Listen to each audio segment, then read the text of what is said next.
My name is Sarah. I was 24 when I saw my photo blown up 6 feet tall at City Hall, next to a plaque that didn't mention me once. The celebration was for National Foster and Adoption Month. My parents, the ones who signed the papers when I was 11, had been invited as honorees for their outstanding commitment to vulnerable children. There were spotlights, velvet ropes, finger food on silver trays, and me, standing in heels that pinched harder with every speech. The poster showed me at 13. Hair shorter, eyes a little swollen from allergies or crying. It was a photo they always liked. "You looked rescued in that one," Mom used to say, like that was something to be proud of. She stood by it now, her hand gently resting against the image, like we were family in a magazine spread. Dad was talking to a reporter. "She came to us broken," he said. But we knew, the moment she walked through that door, she was ours. Our daughter. I felt it then, a tiny fracture beneath my ribs. I should have felt proud. Instead, I felt posed.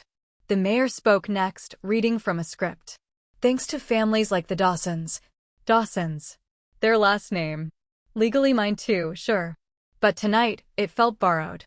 Like a costume I forgot to return. After the speech, Mom pulled me aside.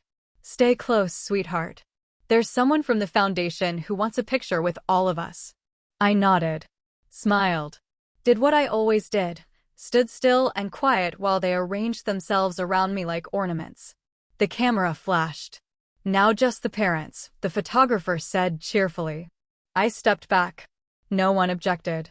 No one looked surprised. And I knew, with bone-deep certainty, that whatever story this evening was telling, I wasn't the author. Later, during dessert, I sat alone near the punch table while they chatted with board members. I watched as Dad pointed to the slideshow on the screen behind him. My middle school science fair photo. The one where I held the trophy I'd bought myself after they forgot to come. She just bloomed with structure," he said. "You give these kids accountability, safety, and they'll thrive." These kids. My spine stiffened. I stood, quietly slipping out onto the front steps. The city air was thick with summer, warm and a little metallic. I leaned on the railing and stared out at the fountain across the plaza. A little girl with curly hair tossed a coin in and clapped her hands like the wish had already come true. I envied her certainty. Behind me, the doors opened. Mom's voice floated out. "She's probably overwhelmed. You know how emotional they get when reminded." They. Not me. Not her daughter. They. I went home early that night. No one followed. In the morning, there was an envelope on my dresser. Thick paper. Gold emblem. My name spelled out in careful calligraphy. "To our shining example. Thank you for letting us love you." Inside, a handwritten card and 2 gala tickets. Only one of them had my seat number marked. The gala was held at the Wyndham Conservatory, all glass walls and manicured hedges, like a jewel box meant to be admired from the outside. I arrived just before sunset. My name wasn't on the list. The woman at the check-in table flipped pages slowly, lips pressed thin. "Maybe under Dawson?" I offered. She looked again.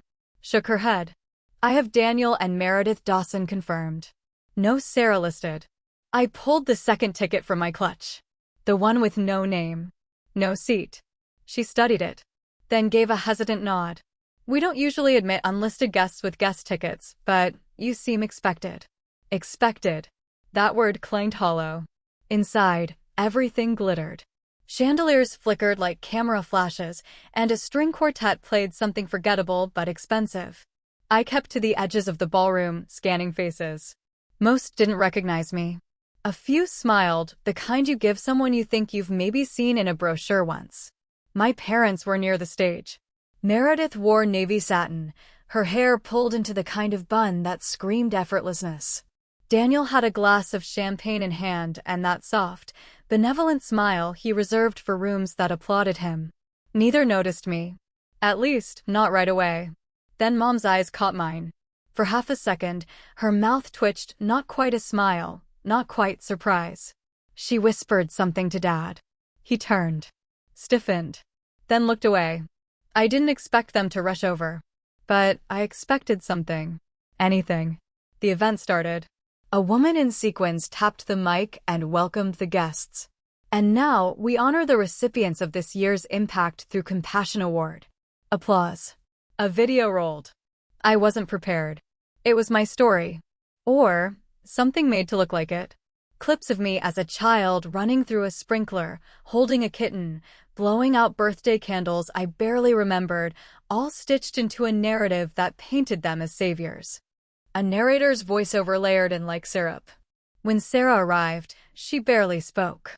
But with patience, love, and guidance, the Dawsons gave her the tools to blossom. Blossom.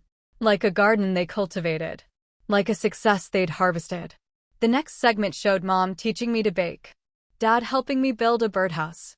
No mention that the birdhouse collapsed. That the cupcakes burned. That most of those memories existed only in photos we staged for newsletters. When the video ended, the room erupted in applause. Meredith and Daniel took the stage, accepting the award with humble grace. "I'm not sure we did anything special," Daniel said into the mic. "We just opened our hearts." "And our home," Meredith added. "And Sarah, wherever you are tonight, we love you." The spotlight swept the room. For one beat, it landed on me. I didn't smile, didn't wave, didn't cry. I just stood, then turned, and left. Not out the front doors, but through the side exit, past the kitchen where trays of untouched hors d'oeuvres waited to be rotated back out. In the alley behind the conservatory, the air smelled like melting ice and damp pavement. I leaned against the brick wall and exhaled. It wasn't the lie that hurt most. It was how beautifully they told it. I didn't plan to go back in. I stood in that back alley for 5 full minutes, just watching my breath frost under the conservatory's vent, listening to the muffled applause and music thumping faintly through the glass walls. My hands were clenched, not from cold, from restraint. But then I saw her, Meredith, stepping out the stage left side door, her gown trailing slightly, a manila folder tucked under her arm. She was alone. No crowd. No cameras. Just her. I followed. She didn't hear me until I was right behind her in the hallway that led to the dressing suites. Pale blue carpet. Sconces shaped like flower buds. The quiet felt padded.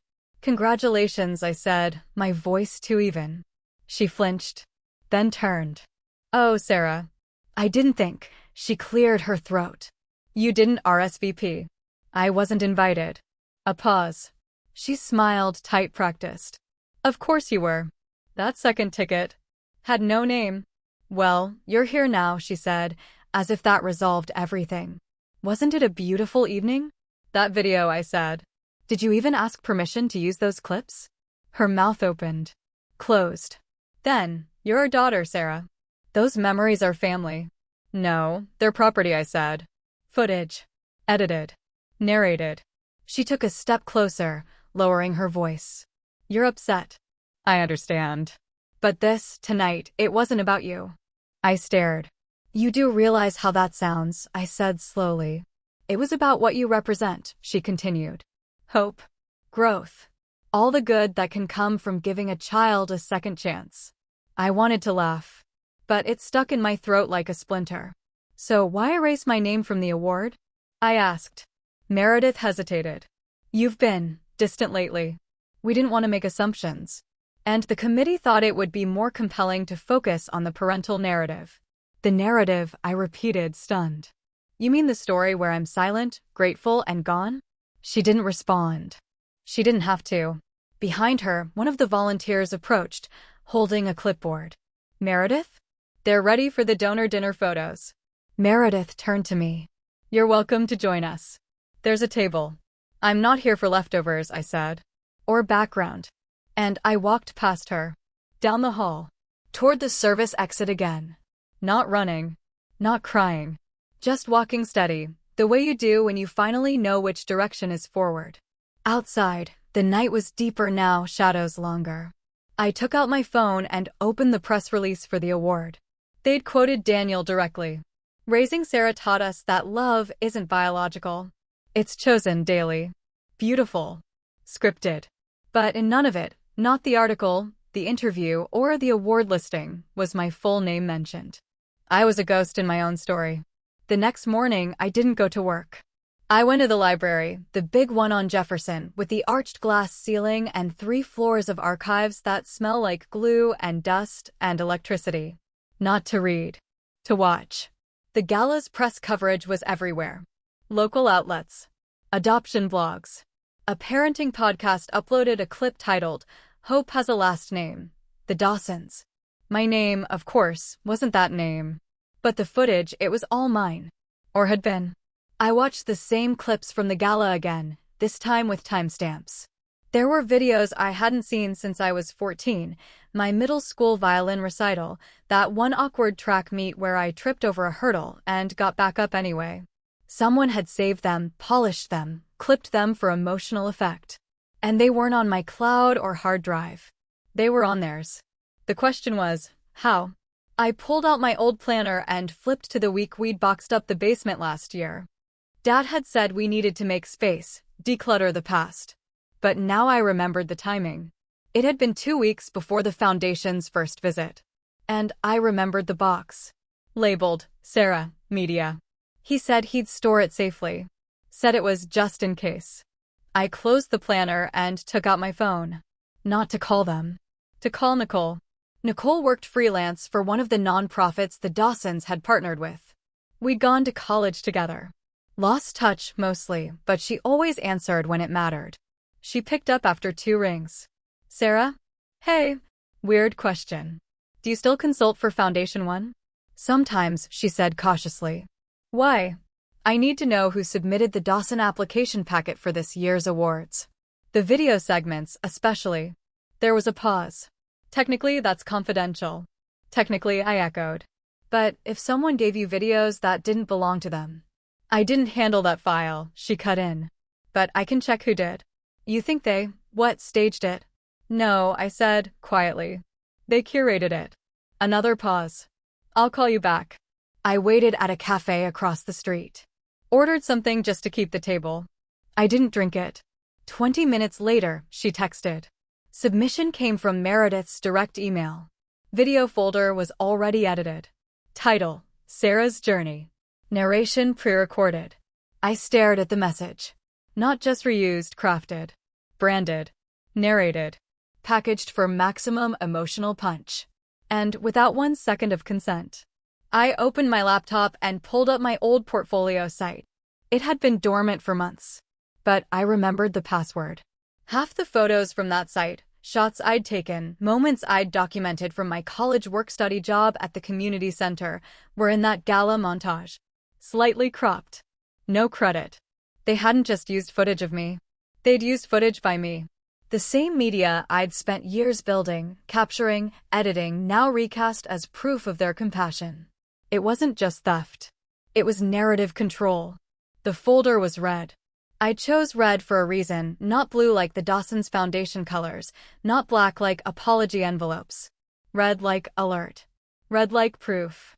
Inside, 14 printed screenshots from the gala video, marked with yellow highlighter to show the media tags I'd used back in college. Metadata confirmed they were mine. 2 personal essays, one from a high school blog project, the other from a scholarship application, both reused in voiceover narration without permission. And 1 annotated page showing where Meredith had lifted a full sentence from a letter I once wrote her at age 15. Thank you for choosing me when no one else would. That line? They'd used it in the final voiceover. Out of context. Out of time. It wasn't even true anymore. I walked into the Foundation building mid-afternoon, when they weren't busy with donors or events, when the receptionist looked bored enough to be honest. Hi, I said, smiling tightly. I'd like to speak with whoever handled the Dawson Award materials. The receptionist blinked. Are you, press? No, I said. I'm Sarah. That changed her posture. She led me down a hallway. Light wood floors, green walls. Framed portraits of smiling families. The tagline, Hope Has a Home. A woman named Connie met me in a glass-walled office. Mid-40s. Business casual with the kind of necklace that says committee member. I remember the video, she said. You're their daughter? I was adopted by them, yes. She nodded. They spoke so highly of you. The footage was moving. That's what I came to talk about. I handed her the folder. She took it slowly, flipping pages with deliberate care. Her brow tightened on the third one. By page 5, her expression had shifted entirely. These were yours. Yes. Did you give them permission? No. Silence. A long one. Connie looked up. Sarah, I'm not looking for an apology, I cut in. I'm looking for correction. She closed the folder. I didn't know, she said. When we received the materials, everything looked official. It came from Meredith's personal email, and the voiceover file was clean. I nodded. I figured. I'll have to take this to the board. Do that, I said. And while you're at it, maybe ask why I wasn't invited to speak, or named in the award citation, or included in any of the outreach post-event. Another silence. She didn't defend them. Didn't say it was an oversight. That meant she already knew, or at least suspected. After a pause, she asked, would you be willing to record your version? My stomach clenched. For what? A testimonial. From your perspective. If this goes to committee review, it might help. I thought for a moment, then nodded. Okay, I said. But I'm not giving you something clean. I don't want clean, she said. I want honest. I left the building without looking at the portraits again. Outside, the air was sharper, cooler. The kind of wind that feels like change coming. At the crosswalk, I glanced down at my phone. One new message. From an unknown number. Heard you were at the office. We should talk before things get complicated. Daniel. He never texted me directly. Until now. We met at a neutral spot, one of those hotel lobbies that smells like lemon polish and polite wealth. Quiet jazz played over unseen speakers. The front desk clerk didn't even glance up when I walked in. Daniel was already there. Corner table. 2 cups of tea untouched. Always tea with him. Never coffee, too bitter. He stood as I approached, like we were strangers at a job interview. Sarah. Daniel. We both sat. No hug. No small talk. Just quiet. He broke it first. I wanted to avoid escalation, he said, smoothing his tie. That's why I reached out. Escalation, I repeated. Interesting word choice. A pause. I heard you went to the foundation, he said. I assume Connie gave you space to share your perspective. She gave me facts, I corrected. And a request. For my side of the story. He nodded slowly. I figured as much. Then he leaned forward slightly, hands clasped. Look, Sarah. This isn't about invalidating your feelings. I know some of the decisions we made were imperfect. But we were trying to spotlight a larger message. One bigger than just you. I blinked. Then maybe don't name the message Sarah's journey. He flinched. Only a little. Okay, he said. Yes. That was Meredith's call. She thought it would land better. You were always a compelling figure. A figure, I said, cutting him off. Not a person. Come on, he said softly. You know that's not how we see you. Really? Because from the outside, it looks like you've used me as your before and after exhibit. Quiet kid, troubled past, shiny ending. Except you cut the ending out when it didn't fit. He looked down at his tea. I'm not here to fight, Sarah. Good. Because I'm not here to ask. We sat in silence for a beat too long. Then he tried a different angle. You've built a good life, he said. We're proud of that. You have a name now. A career. You're not some lost girl anymore. That's what we wanted. No, I said, quietly. You wanted a photo op that wouldn't talk back. That finally landed. He leaned back in his chair. Fine. Let's speak plainly. What do you want? I smiled, not out of victory, but because that question had taken 24 years to arrive. I want the foundation to retract the award, I said. Publicly. I want an official statement clarifying that I was not consulted, nor did I authorize any personal materials. I want them to stop using my name and image in campaigns I never signed off on. And I want a letter from both of you, retracting the narrative you built around me. His jaw tightened. That might be hard. Good, I said. Then it'll be honest. He stared at me for a long time. You're angry. I'm precise. Finally, he exhaled. Give me a few days, he said. Let me talk to Meredith. We'll respond formally. I won't wait long, I said. This isn't a threat. But it is a boundary. I stood. He didn't hug me, didn't reach. Just looked like a man who'd tried to steer a ship through a storm with a brochure instead of a map. Outside, the wind had picked up. Real wind, not metaphoric. I let it cut through my coat as I walked down the avenue. At the corner, my phone buzzed. Nicole again. Check the foundation website. They changed something. The website was slick. It always had been curated like a high-end lifestyle brand, not a nonprofit. Smooth scroll, minimalist fonts, carousel of smiling faces beneath the slogan, empathy in action. But now, something had changed. The awards section gone. No banner, no photos from the gala. No video montage. Just a brief line buried at the bottom of the events page. We are revisiting the narrative integrity of past recognitions and appreciate your patience. I stared at that sentence like it was written in a different language. Narrative integrity. It wasn't an apology. It was a rewrite. I searched deeper. The Dawson profile had been trimmed. Their donor page now listed multiple community initiatives with no specifics. The section about their adoption journey? Archived. Even the gala recap had been replaced with a stock image of candles and a caption, "Thank you for your support." But the strangest omission wasn't about me. It was about the others. I remembered that year's award cohort, 4 families featured, all chosen for transformative adoption stories. I'd watched every one of those segments at the gala, seated near the emergency exit. Now only 2 remained. The Carsons still there, still smiling with their twins. And the Viegases, their profile untouched. But the 4th? Gone. A couple named Alina and Marcy, women who had adopted an older teenager through the same state program I'd come from. They'd spoken after the Dawsons. Alina had cried during her speech.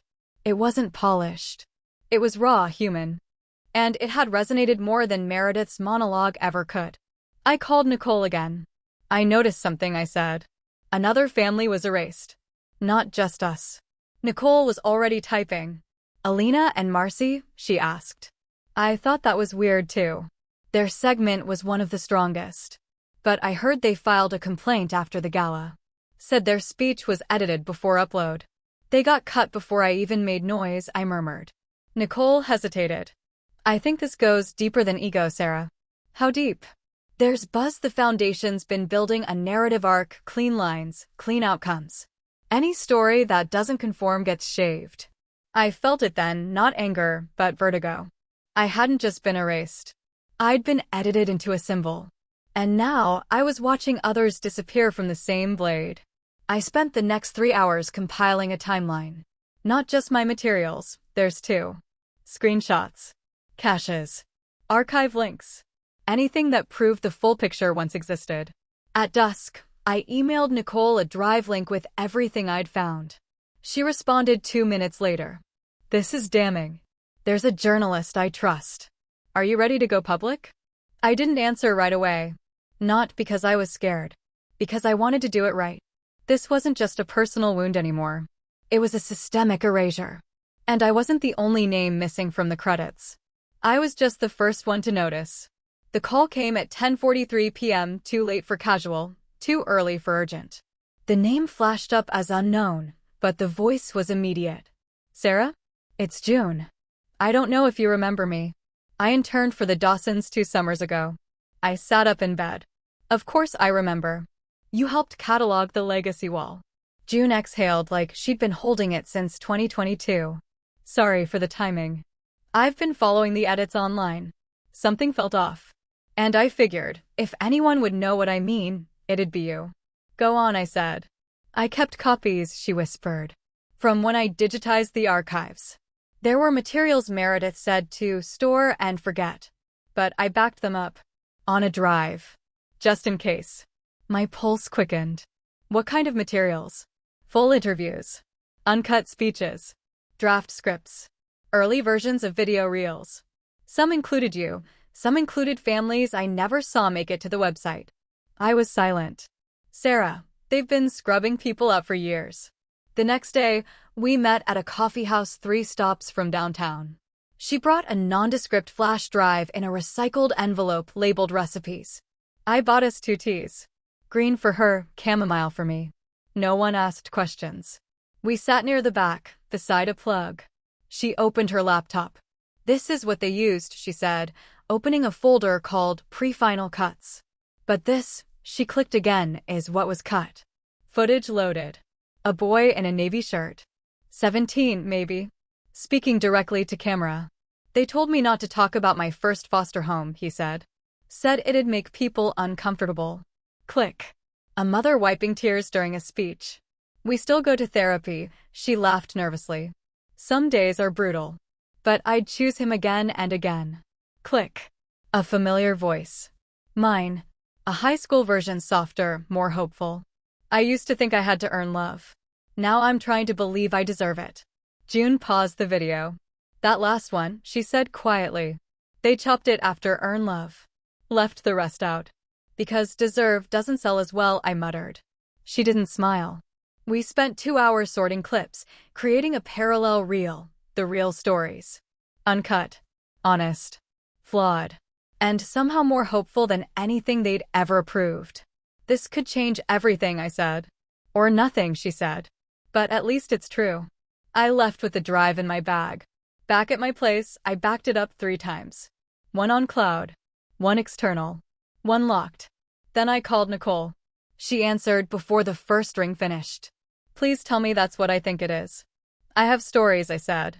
Not just mine. Stories they erased. People who trusted them. People who still think they're just unlucky, not edited out. Nicole's voice dropped. I'll set the meeting. With who? The editor, she said. Of the biggest long-form platform in the region. The kind that didn't just publish, it resonated. This is going to hit them where it hurts, Nicole said. Not with scandal. With truth. I closed my eyes for a second. It wasn't victory yet. But for the first time, it felt like momentum. The newsroom wasn't loud, it was precise. Muted keystrokes, soft footsteps over worn linoleum, whispers over coffee mugs with headlines from 3 crises ago. Nothing flashy. Just the quiet hum of people who knew stories didn't need noise to shake the ground. Nicole met me at the elevator. Blazer, boots, no makeup. She looked like someone who didn't need permission to be believed. You okay? She asked, as we walked past desks lined with photos and press passes. Not really, I said. But I'm ready. We reached a frosted glass door that read features and investigations. Inside, 4 people were waiting. Maya, the senior editor, hair in a knot, sleeves rolled, silver ring on every finger. 2 researchers, one already scrolling a tablet, the other clicking a pen like a heartbeat. And a woman named Dina, head of visuals. Nicole made the introductions. I didn't need to smile. Just sat down and opened my laptop. This is what didn't air, I began, plugging in the drive. These are the stories that were shaved down, rearranged, or deleted entirely. Not just mine. Others too. They watched in silence. First clip. A teenage boy's voice shaking as he described losing his sibling in separate placement. Next, a mother holding her adopted daughter's hand, whispering, we still argue about bedtime like it's life or death. Then mine, younger, scared, naive, cut mid-sentence before the healing part. At the 4th clip, Maya leaned forward. Pause that, she said. Dina froze the frame. You see that? Maya pointed.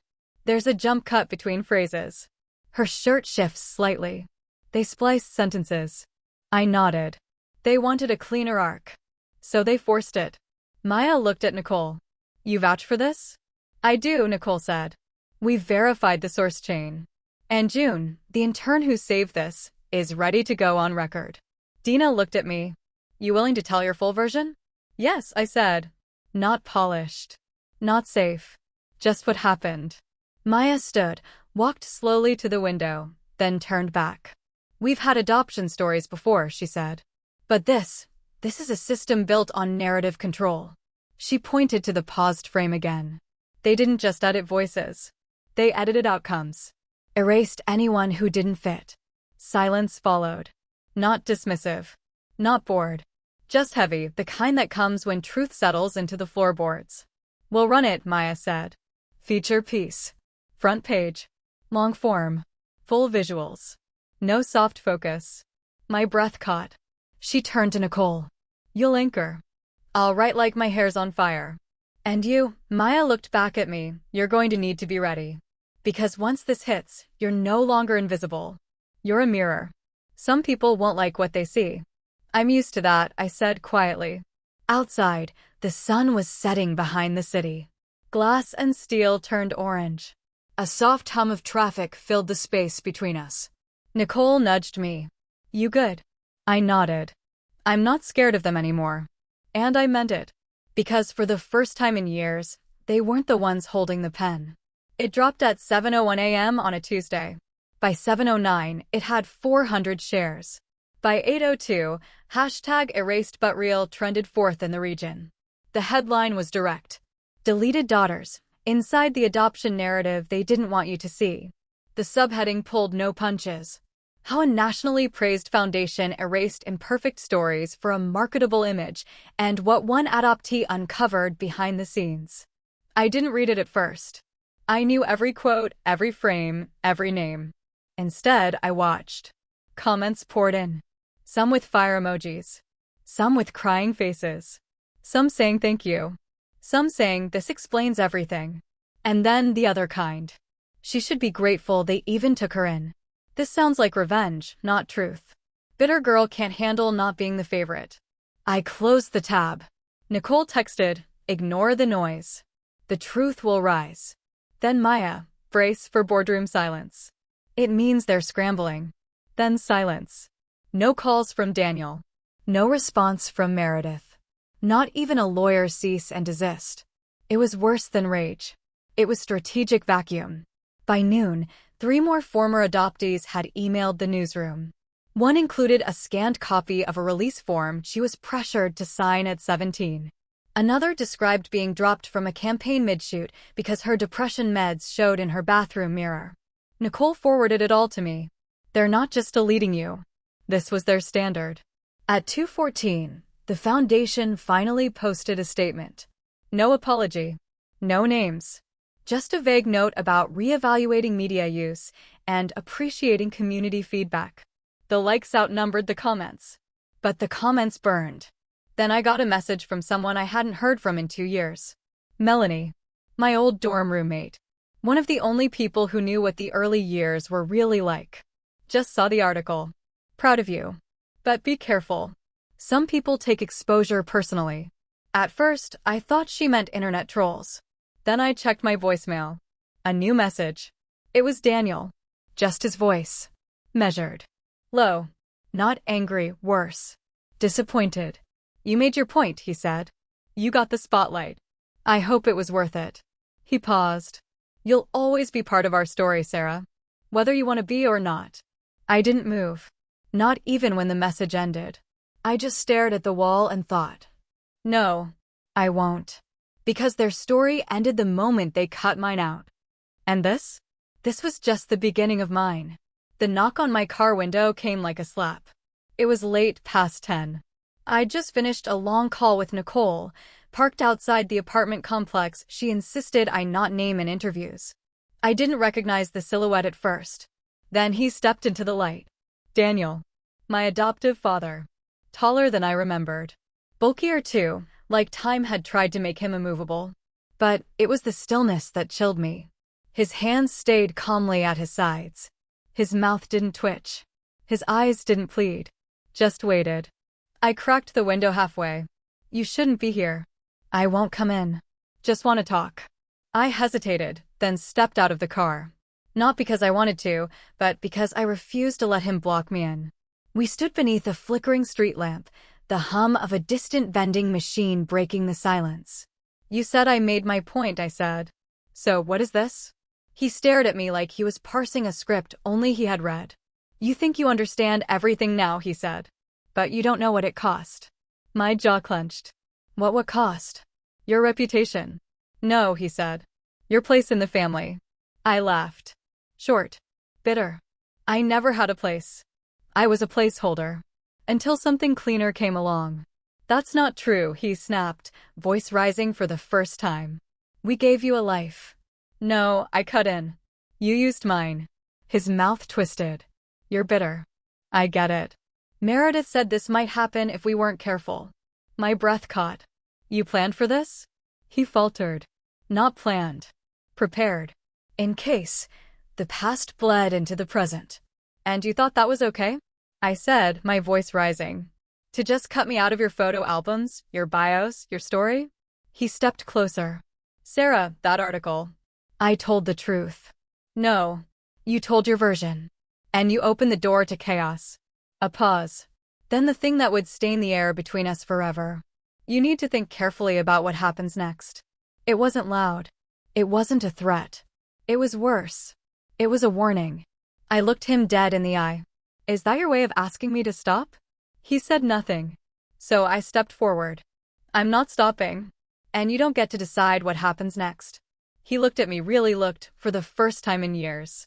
Then he turned, walked to his car, and drove off without another word. I stood there until the taillights disappeared. Then I got back in mine, locked the doors, and drove to Nicole's. Because it wasn't fear I felt. It was confirmation. He hadn't shown up to stop the story. He'd come to make sure I still knew whose voice had once owned the room. But not anymore. Not ever again. Nicole was waiting in the lobby when I arrived, pacing with a phone in one hand and a manila folder in the other. She blinked, she said the second I stepped inside. I knew who she meant. Meredith. Daniel might have tried to intimidate me in private, but Meredith never moved without calculation. If she was responding, it meant something had cracked. She's doing an interview? I asked. Nicole nodded. Live, on air, noon slot. PR crafted, but still, she's speaking. I swallowed. And what's the angle? She's not denying. She's reframing. Playing it as a case of misguided branding choices and painful missteps in a rapidly evolving media climate. I rolled my eyes so hard it hurt. She's trying to feminize the blame, Nicole said, almost admiring the tactical spin. Motherhood as burden. Emotional labor misunderstood. You know the drill. I clenched my jaw. She deleted people. Nicole handed me the folder. Which is why we're not done. Inside, transcriptions. Notes from former interns. 2 more consent forms. A timeline. The kind of structure no PR gloss could hide behind. The interview aired in a downtown studio, pristine lighting, pale walls, neutral tones. Meredith sat in soft pastels, hands folded like a chapel prayer. I never meant to hurt anyone, she began. I simply wanted to amplify the positive, to show how beautiful adoption could be. But I see now that in doing so, I may have contributed to some voices being lost. Contributed, I muttered at the screen. Like, she misfiled a tax return. Nicole clicked pause. We're issuing a rebuttal tomorrow. Not US. The paper. Full editorial. Citing evidence, confirming timelines. Names included, with consent. She leaned closer. You'll be quoted. But this time, your voice will lead the narrative. I nodded. Slow. Controlled. Then she added, and we're submitting it to 3 national outlets. My heart thudded. Because this, she said, holding the folder, is bigger than one foundation. This is about every story that got trimmed, softened, erased to fit someone else's comfort. She was right. Meredith's interview made headlines. But not because it soothed. Because it faltered. People weren't buying the apology. Not this time. Comments flooded in. You don't get to rewrite trauma into marketing. Why are the deleted always the most honest? I saw my story in hers. And it wasn't the happy version. At midnight, the foundation's homepage quietly changed. No announcement. But the photos shifted. Some were removed entirely. Others, like mine, restored with a single-line caption. Previously archived due to length. As if that excused it. I took a screenshot. Sent it to Nicole. She responded with 3 words, we keep going. And we would. Because this wasn't just about restoration. It was about making deletion impossible. 3 days after Meredith's interview, I received an invitation. Not a subpoena. Not a threat. A formal request. The board would like to meet with you. The location was a boutique hotel near the marina. One of those spaces dressed in exposed brick and curated lighting, the kind of venue where uncomfortable conversations were meant to feel palatable. Nicole came with me. She didn't speak much on the drive, just handed me a bullet list of possible statements and told me I didn't have to accept anything. We arrived 10 minutes early. They made us wait 35. Finally, a woman in a beige suit opened the door and smiled like she'd rehearsed it in a mirror. "They're ready for you." The boardroom was too clean. 8 chairs. 1 carafe of lemon water. No visible name tags, but I recognized most of them from foundation photos, longtime donors, community liaisons, even one state official. And at the far end, Daniel. Not at the center. Not speaking. But present. Watching. Meredith stood. "Sarah," she said. "Thank you for coming. We're aware things have escalated. And we believe it's time for healing." I didn't sit. Nicole stood behind me silent, taking notes. Meredith continued. "The board acknowledges there were oversights. Choices made in haste. We've begun revising our storytelling policy. And we'd like you to be part of that." She gestured to the empty seat nearest the head of the table. "We're offering you a formal position. Advisor status. You'd help us reshape the Foundation's narrative approach." I almost laughed. "Let me guess," I said. "I help you fix the optics, and in return, I get to say you listened." Meredith blinked. "It's more than optics," she said. "You'd have real input. Into a story you already built without me," I said. Daniel finally spoke. "You said you wanted to be seen." I turned to him, sharply. "No. I wanted you to see me. You can't fix that with an invite and a seat." He didn't respond. But his eyes didn't drop either. The room was quiet. Too quiet. So I filled it. "You erased me. Not just from a page, from your memory, your legacy, your comfort zone. And now, because people saw the edit line, you want me to be your proof of change." Meredith's voice softened. "We want you to be part of the solution. You never saw me as a problem until I spoke." Silence. Then one of the board members, a man I didn't recognize, leaned forward. "You could do real good from inside. Protect others from going through what you did." My stomach tightened. Because he was right. That's how they get you. They offer redemption. They dangle reform. But they never change the architecture, just repaint the walls. I looked back at Nicole. She gave nothing away. Then I looked at Daniel. And in that moment, I saw it, not guilt. Not regret. But relief. He thought this meant he'd won. Because if I took the seat, it meant the story was over. I didn't take the seat. I walked out. Past Meredith's stretched smile. Past Daniel's narrowing eyes. Past the bottled water, the faux empathy, the hushed nods from people who'd never spoken my name before this week. Nicole kept pace beside me, phone already buzzing. "What now?" she asked once we hit the sidewalk. I didn't answer. Because I already knew. They wanted control of the narrative. But I had the truth. 2 days later, I stood on stage at a youth journalism summit downtown, not as a speaker originally. Just a guest. A name on a list. But someone dropped out last minute. And someone else, someone who'd seen the interview, read the op-ed, watched the clip of me outside that courthouse, offered me their slot. The topic was, who gets to tell the story? I stood beneath industrial lighting, in front of a crowd that looked like I used to, wide-eyed, eager, still believing that if you were good enough, careful enough, quiet enough, someone would let you be heard. I didn't bring notes. I didn't need them. "My name is Sarah," I began. I was 24 when I realized I'd been turned into a symbol instead of a person. When I found out that the same people who told me I was chosen had written me out of the story they sold to donors, boardrooms, and brunch tables. A hush fell over the room. Good. Let them sit with it. They told the world they'd saved me. That I was lucky. But what they meant was I was useful. Until I wasn't. A flicker in the third row, someone nodding slowly. I told the truth. And they asked me to sit down and help them rewrite it prettier. Louder now. Firmer. I said no. Applause. Scattered at first. Then building. I kept going. Not for validation. For vengeance. Not the kind that hurts bodies, the kind that restores names. I'm not the only one. Every day, people are cut out of the narratives that made others rich, respectable, safe. We're told to be grateful. To be silent. To understand the bigger picture. I stepped forward. But we're the picture. The room went still again. Not because they didn't agree. Because they were afraid to breathe. I finished with one sentence. No one gets to edit you out unless you hand them the pen.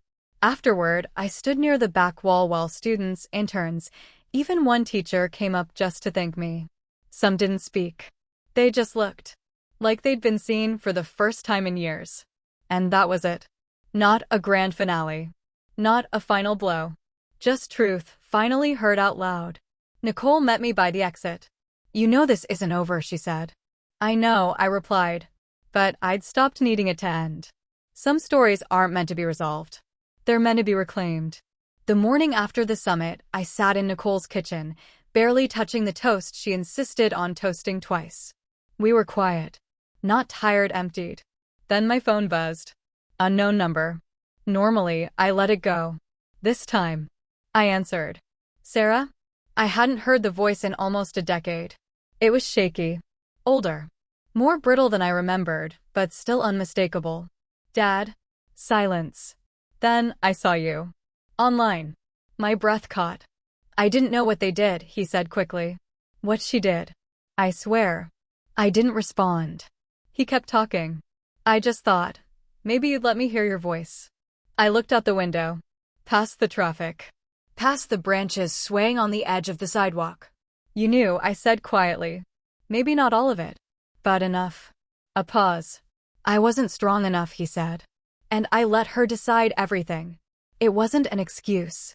It wasn't even an apology. Just a plain, tired truth. Nicole slipped her hand onto my arm but didn't say a word. "I'm not asking for anything," he added. "I just wanted to say I'm glad you're telling your story." Another pause. Then softer, even if I wasn't part of it. I didn't know what to say. Not forgiveness. Not now. But not hatred either. There was a time I would have begged for this moment, longed for it like a child waits at the window. But now? Now I understood something deeper. Some people don't get written back in. And that's okay. Because you don't need a reconciliation to be whole. You just need the truth. "I hope you're safe," I said at last. Click. I stood up. Walked outside without a jacket, even though the wind had teeth. The city moved around me loud, fast, mercilessly alive. I pulled out my phone. Opened the last screenshot I'd taken, the one where the foundation had listed me under archived for length. And I deleted it. Not because it didn't happen, but because I didn't need it anymore. I wasn't a file. Or a caption. Or a softened version of someone else's narrative. I was Sarah. I was 24 when they deleted me. But I'm 30 now. And I write the ending. Not them. Me.